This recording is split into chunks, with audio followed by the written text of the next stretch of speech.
अंतिम यात्रा की अद्भुत कहानी। एक गांव में एक बुजुर्ग आदमी की मौत हो गई। उसके बेटों, सगे संबंधी और गांव वालों ने मिलकर उसके अंतिम यात्रा की तैयारी की।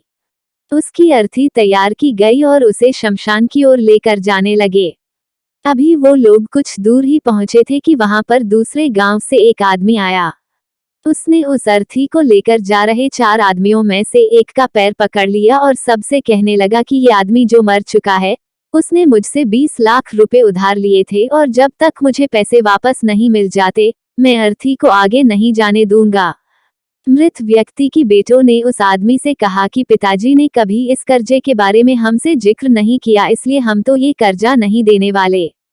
जब बेटों ने ही मना कर दिया तो उस मृत व्यक्ति के भाइयों ने भी कहा कि जब बेटे ही मना कर रहे हैं तो हम भी इस कर्जे की जिम्मेदारी नहीं लेने वाले हैं। शमशान यात्रा में शामिल कोई भी आदमी पैसे देने के लिए राजी नहीं हुआ।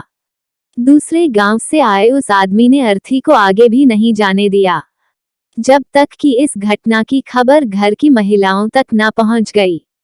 मरे हुए आदमी को एक बेटी थी। जब उस तक ये खबर पहुंची तो उसने एक पल भी ना सोचते हुए अपने सारे जेवरात और कीमती वस्तुएं लेकर वहां पर पहुंच गई और उस आदमी को वह सारी चीजें देते हुए बोली, आप इन चीजों को बेचकर पैसे ले लीजिए। अगर कुछ कम पड़ेगे तो वह भी मैं आपको धीरे धीरे लौटा दूंगी, लेकिन मेरे पिताजी की यात्रा को मत रोकिए। इस घटना को देखकर सारे गांव वाले दंग थे। तभी वह आदमी जो कर्जे की मांग कर रहा था वह बोला कि दरअसल मुझे 20 लाख रुपए लेने नहीं थे, बल्कि मैंने इस आदमी से कभी लिए थे जो मैं आज लौटाने आया था। लेकिन मुझे पता नहीं था कि इनका असली हकदार कौन है, इसलिए मैंने ये सारा नाटक रचाया। मैं जान चुका हूँ कि मरे हुए आदमी का सच्चा हितैषी ना उसके बेटे हैं ना उसका भाई, बल्कि उसकी बेटी है, इसलिए ये सारे पैसे मैं उसके हवाले करता हूँ और अपने कर्जे से मुक्त होता हूँ। थोड़ी ही देर में जो घटना घटित हो चुकी थी उससे बेटों के, भाइयों के और बाकी रिश्तेदारों के सर शर्म से झुक गए।